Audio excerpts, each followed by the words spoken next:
మీరన్నట్టు డెఫినెట్గా ఈ వ్యతిరేక ప్రచారం బాగా జరిగింది. కృష్ణమోహన్ రెడ్డి గారినో లేకపోతే పరిణికారెడ్డి గారినో గెలిపించుకోవటానికే బీసీ కార్డు ఒకటి తీసుకొని ఆవిడ గెలిపించుకున్నారు అనేది. సరే ఏదైనా కూడా మీరు ఇంకొకటి అక్కడ జరిగింది ఏంటంటే 7 అసెంబ్లీ స్థానాలు ఆ నియోజకవర్గాల్లో కూడా మీరు ప్రచారానికి వెళ్ళకపోవడం కూడా ఈ వ్యతిరేక ప్రచారానికి అన్ని చోట్లకి వెళ్ళాను. బీజేపీకి సంబంధించి వెళ్ళాను. మాకు పార్టీ ఇస్తుంది ప్రచార కార్యక్రమం, నా అంతకు నేను వెళ్ళేది ఉండదు. అక్కడ అభ్యర్థి వాళ్ళు టైము నా ప్రోగ్రామ్కి ప్లాన్ చేసి వాళ్ళు పిలవాలా, లేదా పార్టీ నన్ను పార్టీ పరంగా వాళ్ళు అక్కడ పంపాలా. నా ఇష్టం వచ్చినట్టు పోయి రోజు అదే కూర్చొని క్యాంపెయినింగ్ చేయడం అట్లా ఉండదు కదా. ఒక సిస్టంలో ఉంటుంది, పోయి క్యాండిడేట్ని డిస్టర్బ్ చేయడమే ఉంటుంది ఇష్టం ఉన్నట్టు పోవడం అంటే. సో ఒక పార్టీ ఇచ్చినటువంటి ప్రోగ్రాంలో నేను క్యాంపెయినింగ్ పోయినా, అక్కడ ఉన్నటువంటి అభ్యర్థులు ఇచ్చినటువంటి సమయంలో నేను క్యాంపెయినింగ్ పోయినా, అన్ని చోట్ల క్యాంపెయిన్, నారాయణపేటకి వెళ్ళినా క్యాంపెయిన్కి, మహబూబ్నగర్కి వెళ్ళినా, మక్తల్కి వెళ్ళినా, ఎక్కడికి వెళ్ళలేదు నేను, దేవరకద్రకి వెళ్ళినా, ఎక్కడికి వెళ్ళలేదు నేను, ఎక్కడెక్కడ పిలిస్తే అక్కడెక్కడికి వెళ్ళినా, క్యాండిడేట్లు పిలిచిన చోటకంతా వెళ్ళినా.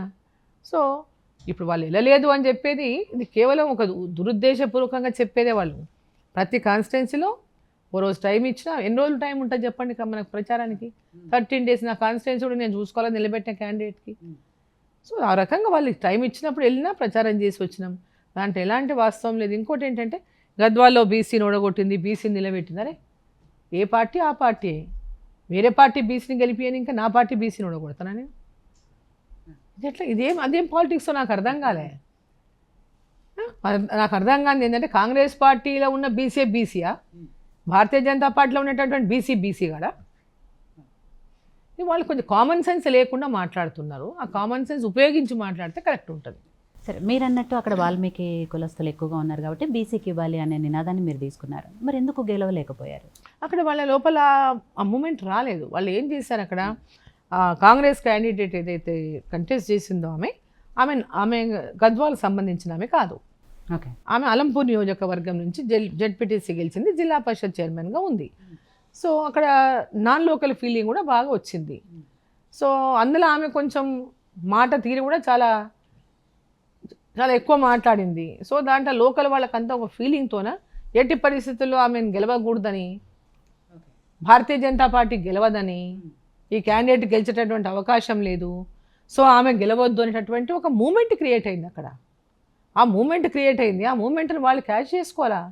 ఇప్పుడు వాళ్ళంతా వారు చేతులారా వాళ్ళు పాడు చేసుకొని ఆ నింద మంది మీదకి వేస్తే అది ఎట్లా కరెక్ట్? వాళ్ళు కరెక్ట్ అంటే ఆమె ఆల్మోస్ట్ గెలిచిపోయినానే డిసైడ్ అయిపోయి మాట్లాడింది, అది పబ్లిక్ రిసీవ్ చేసుకోలేదు. ఓకే, ఆమె యొక్క ఏమంటారు చాలా గట్టిగా లోకల్గా అందరినీ ఇష్టం వచ్చినట్లు మాట్లాడింది, మమ్మల్ని ఇష్టం వచ్చినట్లు మాట్లాడింది. సో అది పబ్లిక్ రిసీవ్ చేసుకోలేదు. దాంట్లో అది ఏదైనా రాజకీయాల్లో పబ్లిక్కి ఎప్పుడు ఏ థాట్తో ఎవరు గెలుస్తారో తెలీదు, ఎవరు ఓడిపోతారో తెలీదు. ఆ చిన్న నెరేటివ్, ఒక నెరేటివ్తోనే గెలుపు ఓటమి అనేటివి ఉంటాయి. సో మీ మహబూబ్ నగర్ పార్లమెంటు నియోజకవర్గానికి వస్తే అటు కాంగ్రెస్ అభ్యర్థి చల్లా వంశీచంద్రెడ్డి గారు, ఇటు బీఆర్ఎస్ పార్టీకి సంబంధించి శ్రీనివాస్ రెడ్డి గారు. సో ఎలా ఉంది ముగ్గురు మధ్య పోటీ, ఎలా ఉండబోతుంది? అందరూ పాత క్యాండిడేట్లే కదా, లాస్ట్ టైం పోటీ చేసిన వాళ్ళు ఇప్పుడు లైన్లో ఉన్నారు. లాస్ట్ టైం పోటీ చేసినటువంటి అంటే మన శ్రీనివాస్ రెడ్డి గారు ఇప్పుడు ఎంపీగా ఉన్నారు, వారు మళ్ళీ పోటీ చేస్తున్నారు. సో ఇవాళ బీఆర్ఎస్ పార్టీ చాలా వీక్ అయిపోయింది. సో బీఆర్ఎస్ పార్టీకి వేయడం వల్ల ఉపయోగం లేదనేది పబ్లిక్లో ఒక నెగటివ్ అంటే వచ్చేసింది. అది అరే బీఆర్ఎస్కి వేయడం వల్ల ఇక్కడ లేదు, అక్కడ ఏం చేస్తుంది, బీఆర్ఎస్కి ఓటు వేస్తే వేస్ట్ అనేది పబ్లిక్లో వచ్చినటువంటి అందరిలో ఉన్నటువంటి మాట. ఇవాళ అందరి కూడా ఆలోచన అదే ఉన్నది, వేస్ట్ బీఆర్ఎస్ ఓటేయడం దండగానే. సో కాంగ్రెస్ పార్టీ జిల్లాలో రేవంత్ రెడ్డి గారు ముఖ్యమంత్రిగా ఉన్నారు. సో కొడంగల్ నియోజకవర్గము మా పార్లమెంట్లోకి వస్తుంది. సో జిల్లా ముఖ్యమంత్రి గారి పార్లమెంటు సెగ్మెంట్ ఇది అనేటటువంటిది ఒక నారేటివ్ ఉన్నది. సో స్ట్రాంగ్ రూలింగ్ పార్టీలో ఉన్నారు కాబట్టి అని. సో మేము కూడా లాస్ట్ టైం 7 మంది బీఆర్ఎస్ పార్టీ ఎమ్మెల్యేలు గెలిచినారు. అప్పుడు బీఆర్ఎస్ పార్టీ ఇంతకంటే పవర్ఫుల్గా ఉన్నది. చాలా స్థానాలు దాదాపు నియర్లీ 100 places వాళ్ళు గెలిచారు అప్పుడు అసెంబ్లీ సీట్స్. సో ఈరోజు కాంగ్రెస్ పార్టీతో పోలిస్తే ఆ రోజు చాలా స్ట్రాంగ్ ఉంది బీఆర్ఎస్ పార్టీ. అప్పుడు ఒక్కొక్క ఎమ్మెల్యే 50,000 60,000 మెజార్టీతో గెలిచినారు. అంత పెద్ద మెజార్టీస్ గెలిచినా పార్లమెంట్ ఎలక్షన్కి వచ్చేవరకు వాళ్ళ మెజార్టీస్ అన్ని తగ్గిపోయి ఒక్కొక్క కాన్స్టిట్యున్సీలో నేను 5,000 తెచ్చుకుంటే నేను ఆ రోజే ఎంపీని అయిపోయేదాన్ని. మహబూబ్నగర్లో మెజారిటీ వచ్చింది, మక్తల్లో మెజారిటీ వచ్చింది, నారాయణపేట దగ్గర దగ్గర మెజారిటీ వచ్చింది. సో ఇట్లా అన్ని నియోజకవర్గం కొంచెం కొడంగల్, ఆ రోజు జడ్చర్ల, షాద్నగర్ ఈ 3 ప్రాంతాల్లో కొంచెం మాకు వీక్ ఉండి ఆ రోజు. దానివల్ల నేను ఓడిపోయినా, లేకపోతే ఆ రోజే లాస్ట్ టర్మే గెలిచి ఉండేదాన్ని కొంచెం సమయం ఉండుంటే. సో ఈరోజు ప్రజల లోపల అందట్లో కూడా అక్కడ ఏముందంటే ఈసారి ముఖ్యమంత్రి మొన్న గెలిపించిన ముఖ్యమంత్రి అయిండు రేవంత్ రెడ్డి గారు. ఈ పార్లమెంట్ ఎన్నికలు ఆయనకు సంబంధం లేదు.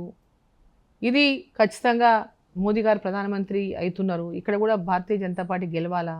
పోయినసారి డీకే అరుణమ్మ తక్కువ ఓటుతో పోయింది, ఆమె ఉంటేనే జిల్లా డెవలప్ అవుతుంది అని అందరితో ఉన్నటువంటి కనెక్షన్స్ కానీ వాళ్ళకు ఉన్నటువంటి అభిమానం కూడా ఉంది మా జిల్లా ప్రజలకి నా పైన. సో అభిమానంతో తప్పకుండా ఈసారి నన్ను గెలిపిస్తారనేటటువంటి ఒక నమ్మకం నాకుంది. వంశీచంద్ర గారు, మీ ప్రత్యర్థి ఎవరైతే కాంగ్రెస్ పార్టీ నుంచి ఉంటున్నారో ఆయన పదే ఆయన ప్రత్యర్థిగా మేము ఆలోచించారు. అక్కడ ఓన్లీ కాంగ్రెస్ పార్టీ 7 మంది ఎమ్మెల్యేలు ఉన్నారు కాబట్టి ఆ కాంగ్రెస్ పార్టీ గురించి క్యాండిడేట్ గురించి మాట్లాడాల్సింది ఏమీ లేదు, నథింగ్. బట్ ఆయన మాత్రం పదే మీ మీద విమర్శలు చేస్తున్నారు. నా మీద ఆవిడకి నిలకడలేదు, పార్టీలు మారుతూ ఉంటారు, ఇలాంటివే చెప్తారు. వాళ్ళ ముఖ్యమంత్రి గురించి ఫస్ట్ మాట్లాడమని చెప్పండి. వాళ్ళ ముఖ్యమంత్రి గురించి మాట్లాడాలా, మొన్న ఈ పార్టీకి వెళ్ళి తీసుకునే ఆయన గురించి మాట్లాడాలా. సో వాళ్ళు ఏమంటారంటే అటువంటి వాళ్ళ గురించి మాట్లాడడం కూడా వేస్ట్. ఇప్పుడు వాళ్ళకి అటువంటి వాళ్ళ గురించి డిస్కషన్ కూడా వేస్ట్. వాళ్ళ స్థాయి ఎదుటివాడు సమానమైనటువంటి వ్యక్తులు ఉంటే మనం ఏది మాట్లాడినా ఒక ఇది ఉంటుంది, దానికి ఒక ఇది ఉంటుంది. సో అక్కడ ఓన్లీ 7 మంది ఎమ్మెల్యేలు గెలిచారు కాబట్టి కాంగ్రెస్ పార్టీ, అక్కడ candidate is nothing. Congress party ఉందని అలా మనం ఆలోచించాలి తప్ప 7 నియోజకవర్గం గెలిచిందని పోటీ ఉంటుందేమో ఆలోచించాలి తప్ప, లేకుంటే అసలు పోటీ గురించి ఆలోచించాల్సిన అవసరమే లేదు అక్కడ. సో ఈరోజు భారతీయ జనతా పార్టీ వైపే ప్రజలంతా ఉన్నారు కాబట్టి, డీకే అరుణమ్మ గురించి ప్రతి ఒక్కరికి తెలుసు కాబట్టి, డీకే అరుణమ్మ ఆ ప్రాంతానికి చెందినటువంటి బిడ్డ, వాళ్ళ ఆడపడుచు ఆ ప్రాంతానికి సేవలు అందించింది, ఆ ప్రాంతం కోసం ప్రాణాలకు తెగించి పోరాటాలు చేసింది, జిల్లా అభివృద్ధి కోసం కృషి చేసింది. అభివృద్ధి అంటే అర్థం తెలియని వాళ్ళు ఎన్నెన్నో మాట్లాడవచ్చు, వాళ్ళ గురించి మాట్లాడుకోవాల్సిన అవసరం కూడా లేదు. సో కాబట్టి ప్రజలు ఉన్నారు తీర్పిచ్చేటటువంటి వాళ్ళు, ఖచ్చితంగా ప్రజలు నా వైపు తీర్పిస్తున్న నమ్మకం నాకుంది.